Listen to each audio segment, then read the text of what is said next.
Et cette actrice de la franchise Wonder Woman du DC Extended Universe ne comprend pas pourquoi la franchise a été annulée. Je vais t'expliquer après le générique. Reste là. Bonjour, société de consommation pop. Nous revoilà. Allons parler de Wonder Woman. Parce qu'une actrice qui joue dans le film a récemment déclaré qu'elle trouvait cela injuste. Elle trouve que c'est un manque de bon sens.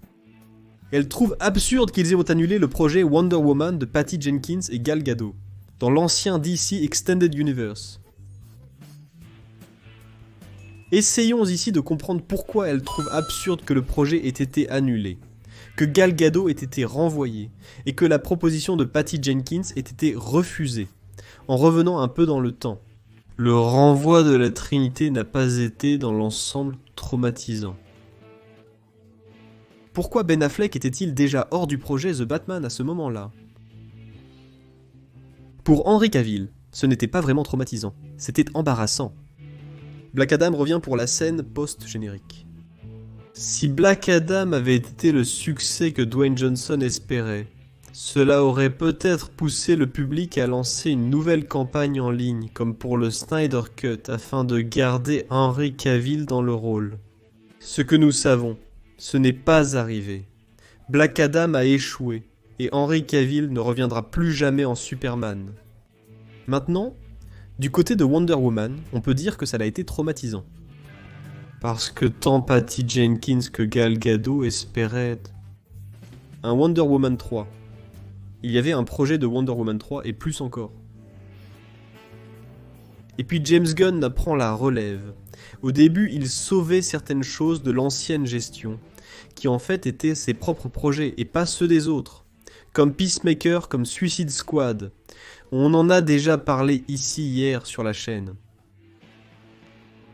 Et Patty Jenkins croyait qu'elle avait encore une chance de faire Wonder Woman 3, qui lui avait déjà été commandée.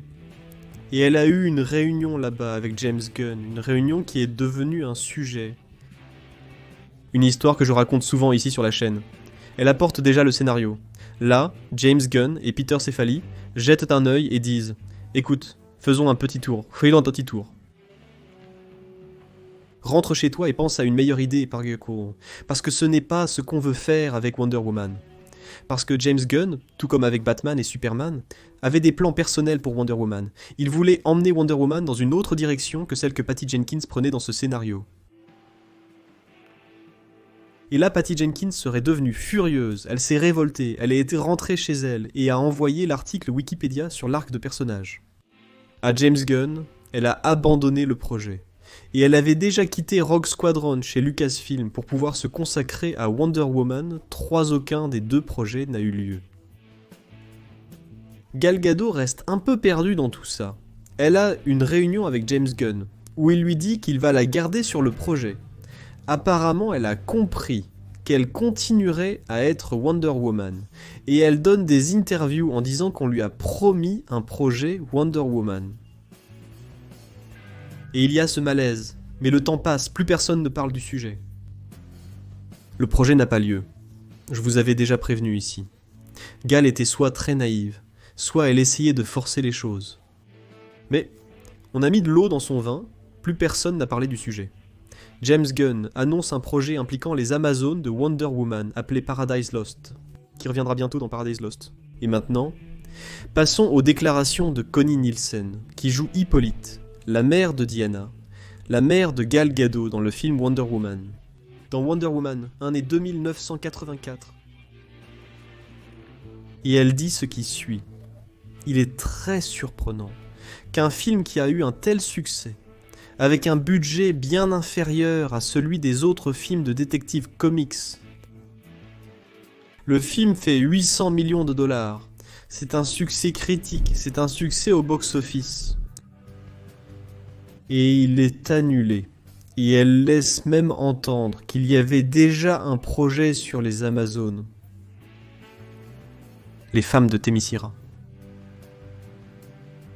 Là-bas dans le DC Extended Universe, entre les mains de Walter Armada, et que ce projet a été abandonné, et à sa place est apparu Paradise Lost, qui est le même concept, Même si peut-être James Gunn a une idée différente de ce qu'il veut faire avec cette série sur les Amazones. Peut-être que Patty Jenkins voulait faire quelque chose de plus axé sur l'autonomisation des femmes, et James Gunn veut faire quelque chose dans le style Game of Thrones. Alors elle dit qu'il est très surprenant qu'une franchise aussi réussie et lucrative ait été annulée, que normalement elle aurait dû continuer. Et qu'elle n'est pas d'accord avec la décision. Voilà ce qui se passe, n'est-ce pas, Koné? Tu cites Wonder Woman On, qui a vraiment été un succès surprenant. Ça a coûté peu, ça a rapporté beaucoup. Très bien accueilli, même par un public qui est habituellement réticent aux protagonistes féminines dans un film. Très bien, succès, tranquille. Mais il y a eu Wonder Woman 84. Et Wonder Woman 84, c'est un peu comme un Joker Délire 2. C'était une suite directe, mais qui a amené les personnages à une adaptation différente, parce que la Wonder Woman originale était encore infiltrée par les idées de Zack Snyder. C'était un film désaturé. C'était un film avec une Wonder Woman plus violente. Et ce que Patty Jenkins fait quand elle se libère de Zack Snyder, des chaînes de Zack Snyder, cette histoire de Wonder Woman pendant la guerre de Crimée, avec une tête de soldat à la main, elle emmène Wonder Woman sur une trajectoire. Pour s'adapter à la série classique des années 70 avec Linda Carter elle-même est dans le film. Et elle réinvente Wonder Woman. Elle semble être un autre personnage, même si elle est interprétée par la même actrice. Et le film échoue. Ce n'est pas seulement parce que ce n'était pas une suite dans le même ton. C'est un film qui est sorti au début de la pandémie. Tous les cinémas étaient fermés. Il est sorti en streaming. C'est Tom Box Office Max qui a commencé cette folie de sortir les films au cinéma et en streaming en même temps, avec Wonder Woman 84. Et le film a fini par échouer, aussi bien auprès de la critique qu'au box-office. Ce qui est compréhensible. Donc cela a aussi nui à la situation de Wonder Woman. Et cela a précipité l'annulation du projet. Mais je pense quand même qu'il aurait été annulé. Car il n'y a aucune raison de maintenir la suite des films Wonder Woman. Et ne pas avoir sa propre Wonder Woman, à moins qu'il ne fasse un Elseworld. Mais il semble qu'il n'y avait pas encore de contrat signé qui l'obligeait à faire ce film, alors il a tout simplement laissé tomber. La question se pose. Patty Jenkins détient-elle toujours les droits de Wonder Woman, empêchant James Gunn de reprendre le personnage? Jusque-là, il fait juste économiser le personnage pour les gens. Pour qu'ils oublient Gal Gadot et redémarrent, il veut d'abord faire un préquel. Tout est envisagé. Tout peut arriver, mais... La décision est très bien fondée. Elle est très rationnelle dans ses motifs de séparation avec Gal Gadot et Patty Jenkins. Tout suit le scénario à la lettre. Rien de radical ou de stupide. Ce n'était pas le cas. Connie Nielsen, bien sûr, elle est personnellement impliquée dans ce projet. Cette série sur les Amazones.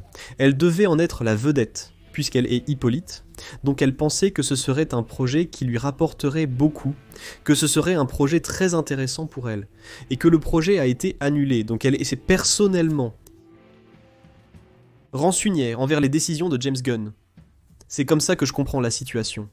C'est une situation personnelle. Ce n'est pas qu'elle pense que Wonder Woman méritait plus de respect. Elle voulait plus de temps à l'écran, plus de contrats, plus d'argent, plus d'opportunités, et elle ne les aura pas parce qu'ils ont rebooté toute la franchise. Et toi, qu'est-ce que tu penses de toute cette histoire? Laisse un commentaire ci-dessous. Je reviens bientôt avec une nouvelle analyse pop. Après le générique, des options apparaîtront pour que tu puisses cliquer et rester un peu plus. A bientôt, salut.